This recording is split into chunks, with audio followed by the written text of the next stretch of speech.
to their son.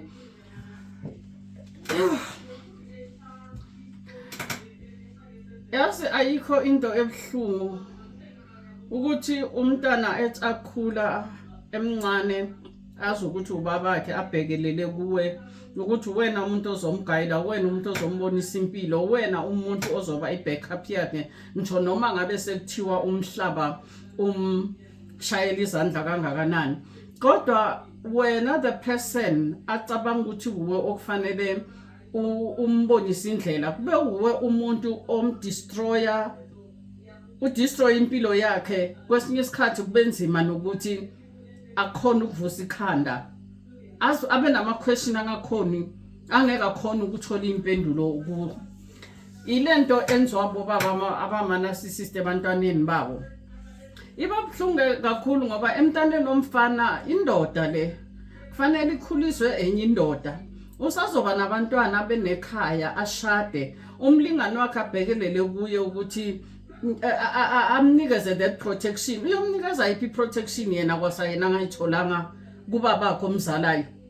So it's like ubulala i-future yomntwana, udestroye yonke into, destroya ama-plans omntwana, destroya amaphupho womntwana. Yikho abanye abantwana namhla kubuhlungu uthi umbona estradini ubona ukuthi lo mntana lo kahle hle uhlakaniphile, but khona lapha abhayiziseka ngakhona. But ngoba besingekho aware ngale behavior yabantu bama-narcissist, then ma uthi ubhekisisa kahle ubona ukuthi hayi man, ubabakhe the way umntana amtreat-a ngakhona, yikho umntana endaphe anje. Hayi, asikhuleni bazala, senzeni izinto ezi-right. Uyazi uthola umntana ethi ubonisa baba lapha ngabe senza kanje, lapha ngabe senza kanje. Ubaba ngayithathi opinion yomntanakhe. Abobaba bama-narcissist abakhona ukufundisa abantwana babo, they don't even encourage them anything empilweni. Abafuni ukubabona ba-explora, bachazwa nje ukulibele benza abantwana babo baphethwe lama mind games wabo.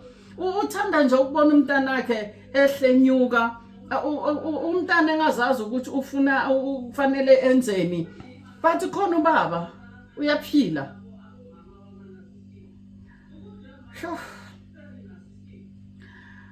And into ebuhlungu ezingishilo ngithi ama-narcissist, they always in competition.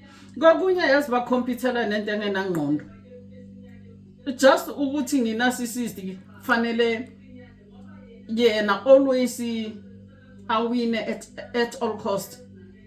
Kokunye uthola ukuthi uyambona umntana akho mfana ukuthi uhlakaniphile, uyambona ukuthi lo mntana unekhono, but abe nomona ukuthi a-explore lelo khono lakhe or leyo gift yakhe or leso skill sakhe, amsize ukuthi am-direct to the right direction. Athukela ukuthi hey, what if ngithi ngiyamsiza bese kusasa uyangidlula, uba wenza izinto ngcono kunami, uphumelela ukudlula mina. Onke ama-narcissistic parents, they're like that. Yikho benza sure ukuthi noma bangakubona umntanakhe ukuthi une-potential on something, they'll make sure ukuthi bayenze ngathi ababoni, ngoba bathukela khona ukuthi what if ngimsize bese kusasa uyangidlula yena, uba ngcono kunami.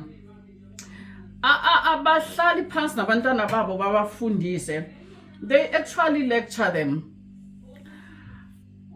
Ba-expect ukuthi abantwana babo babafana always bavumelane nabo ngisho noma ba-wrong. Mayena azobonisa something akufanelanga umntanakhe uyi-questione, kufanele uvumelane nayo as long as yena ayibona ngaleyo ndlela nawe kufanele uyibone ngaleyo ndlela.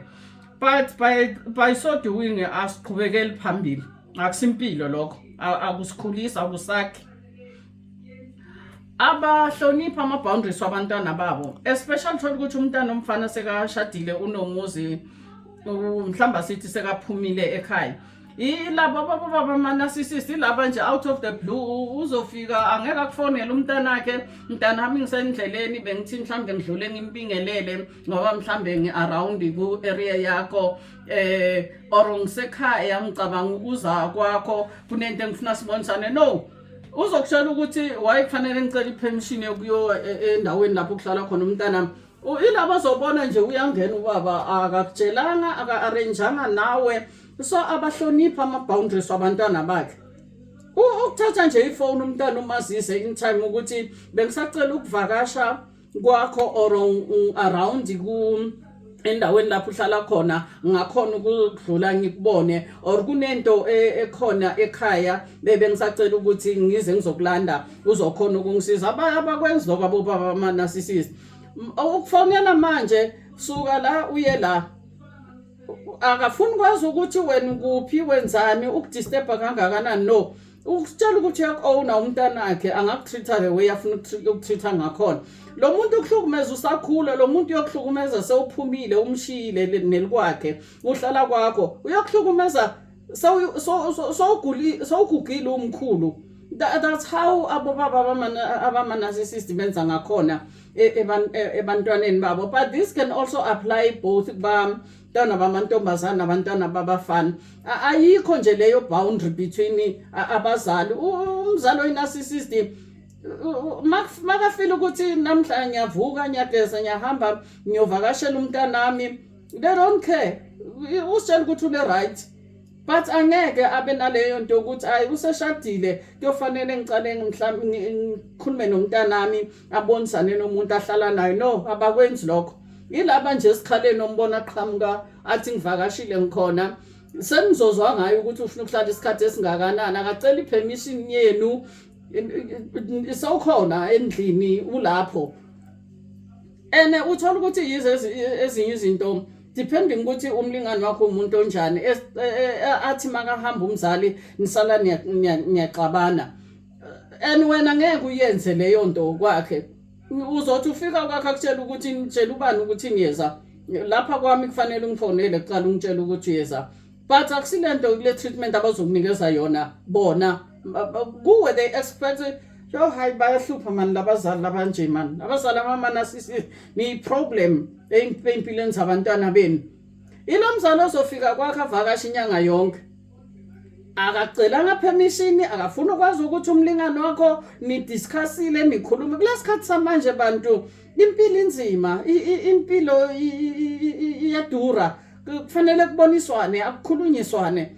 Akusafani nakudala ukuthi uzohlala uvakasha inyanga yonke uphela 3 months ngivakashela umntanami. No, akusafani isikhathi sakuqala. Khona abantwana manje kufanele kubhadalwe lokhu kubhadalwe lokhu, nawe uzoba inkinga lapha. Ukhumbule vele kakade azange vele bayi-approve nalelo, azange bayijabulela naleyo relationship yakho. So amanye ama-tactics asetshenziswa abazali abama-narcissist mangabe mhlawumbe uphunyukile waze washada kanti yena bekangafuni ukuthi ushade, usazokulandelela usazokuthola khona lapho azokuthola khona. Yilaba nje abavele baqhamuka esikhaleni athi uzovakasha angamenyanga angatshelanga muntu. Nalapho usaphusha yona le agenda yakhe yokuthi nomzali ngizogcina mina okusalayo.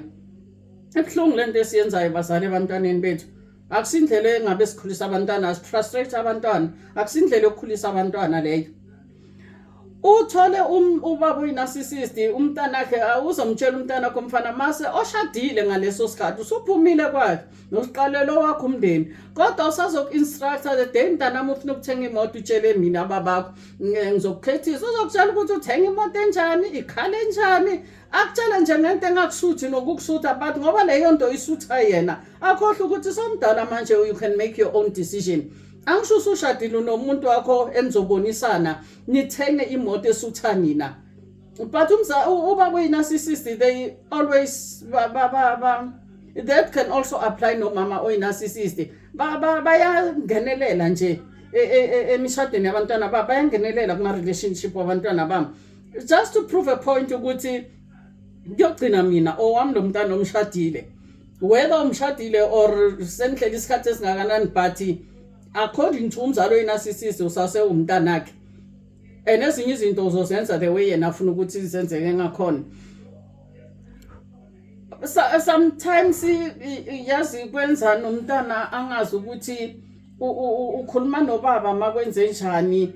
That's why uthola ukuthi abantwana bagcina kancane umntana uyasidistancer, umntana sekaphambile completely uphumile nakuleyo province uyosiqalela impilo somewhere nabanye abantu angabazi, at least lapha azofila ukuthi vele akusabantu engibaziyo, ngoba kokunye the more uhlala eduze naye umzali also ezinye izinto will never stop. So that's why uthola ukuthi izimo esiso umzali ugcina afaka umntana under pressure, ugcina uthathe ama decision are very extreme and ku-includeka nama costs are unnecessary ngoba awusazi ukuthi umntana kufanele wenze njani.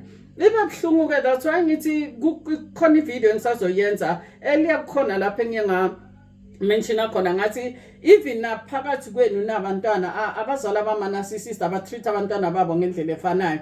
Yikho ngithi khona the golden child, the most favorite child, i-golden child, khona i-scapegoat child, khona i-black sheep, lo rejectwayo. Ngisazoyichaza ke naleyo ukuthi ubone ukuthi sometimes ukuxabana kwenu emafamilini nama-siblings kukhoswa abazali, and that can only be ama-narcissistic parents. And lento le iba buhlungu because it can end up with dire consequences.